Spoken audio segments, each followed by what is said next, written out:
السلام عليكم، ازيكم؟ عاملين ايه؟ يا رب تكونوا بخير. انا زهرة هدو جاي لكم النهارده فيديو بسيط جدا جدا جدا وهيعجبكم ومهم جدا جدا برضو، لانه ما فيش غنى عن التوم في اي اكله بنعملها.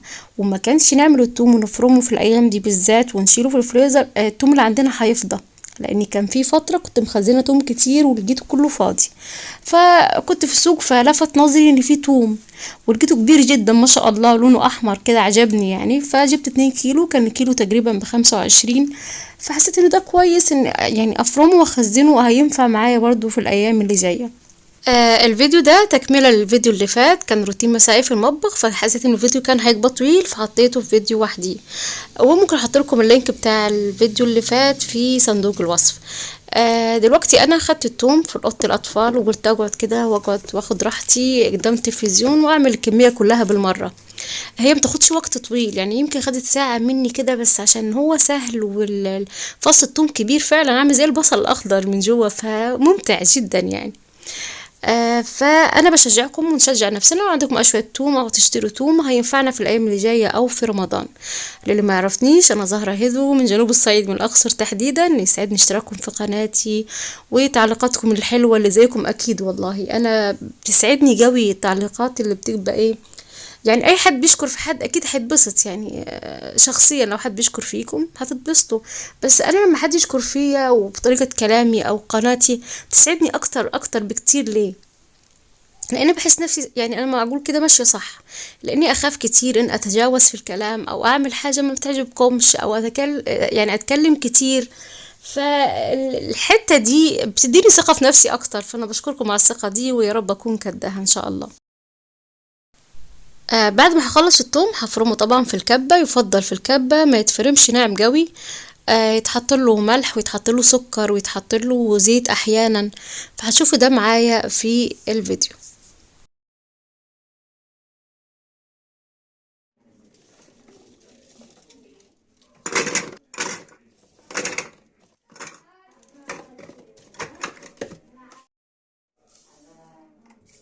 طبعا هحط ملح كمية حلوة قوي عشان هي اللي بتحفظ التوم، لو هو مثلا طلع من الفريزر او قاعد شوية برا دي بتحفظه. بحط له برضو معلقة سكر كبيرة، وبحط له احيانا زيت. الزيت ده بس بيتحط عشان يفك شوية التوم، ميبقاش ماسك في بعضه قوي. او لو حطيتوه في علبة حطيتوه في الفريزر تعرفوا تاخدوا منه. الفرمة دي وسط يعني، ممكن في فرمة هخليها ناعمة شوية وفي فرمة هخليها خشنة شوية، يعني يبقى معايا كل الانواع.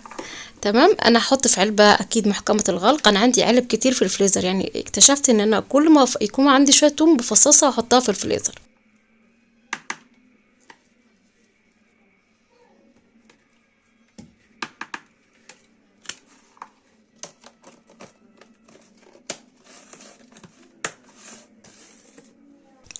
اما الفكره التانية وهي جالب السيليكون ده، انا كنت عملت فيه قبل كده توم، ده بيبقى اسهل بكتير. يعني احنا بنعبيه على هيئه اجراس كده او قوالب صغيره خالص. دي بتبقى قطعه قطعه، يعني انا عايزه مثلا اعمل مسقعه، عايزه اعمل حاجه، عايزه توم يعني قطعه قطعه، بدل ما اجيب معلقه واجيب شويه من الفريزر او كده. بعد ما تقعد شويه في الفريزر بتتجمد وبعد كده بتطلع في منتهى السهوله يعني بقلب السيليكون، فبشيله واحطه في علبه واقفلها.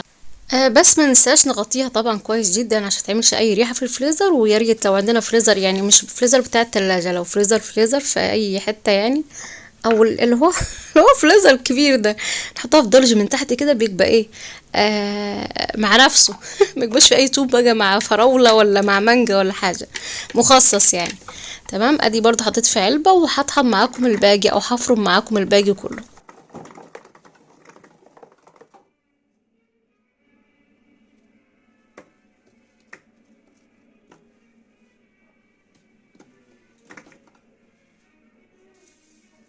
المرة دي حطيت ملح وزيت بس. وكمان هحطه ايه، بحطه بعد ما احطه في علبة. في برضو عندك كاس من ايكيا او اي كاس بتتقفل ليها اللي زي السوسته كده بتقفلوها.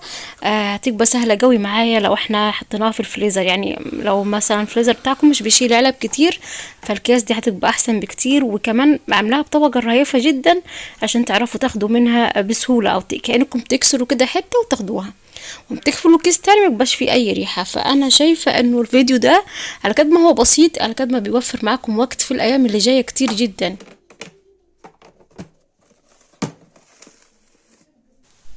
ادي الاكياس اللي بقولكم عليها انا جبتها من ايكيا السنه اللي فاتت ولسه قاعده عندي كتير، هي كانت كميه كبيره. كنت عامله فيديو مشتريات السنه اللي فاتت على ايكيا، فكانت الاسعار تحفه طبعا جدا ورخيصه قوي.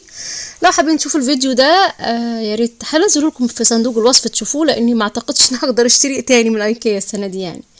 تمام للظروف بقى والدنيا والغلاء، لكن هي اكياس تعتبر صديقة للبيئة. اي حاجة بتستخدموها مرتين او اكتر او بتغسلوها تستخدموها تاني فده افضل بكتير. ده بيساعدنا على يعني عدم استهلاك الاشياء بكثرة، واني كل ما قللنا استهلاكنا كل ما التلوث في البيئة بيقل. فانا هحط لكم ايقونات كده صديقة للبيئة عشان تعرفوا يعني ايه اعادة تدوير عموما يعني. لكن الاكياس طبعا دي انا مش هستخدمها في حاجة تاني، بالذات لو انا حاطة فيها توم او حاطة فيها لحوم. انا اقصد لو حاطة فيها مثلا فواكه خضار عادي اغسلها تنشف كويس وبعد كده احط فيها خضار تاني. اي حاجه بتستهلكوها كتير ما تتكسفوش منها، بالعكس ده اللي العالم اصلا بيتجه ليه يعني. فاحنا نحاول نرجع لزمان بقى وايام زمان زي ما كنا ماشيين صح، بنستخدم الفخار بنستخدم الادوات الخشبيه اكتر. فنحاول والله على قد ما نقدر عشان احنا كلنا في مركب واحده اصلا يعني. فالمهم ادي الكميه ما شاء الله اللي شفتوها غير اللي كان في القالب السيليكون. فاتمنى الفيديو يكون عجبكم وتتابعوني ان شاء الله في فيديوهات تانية، والسلام عليكم.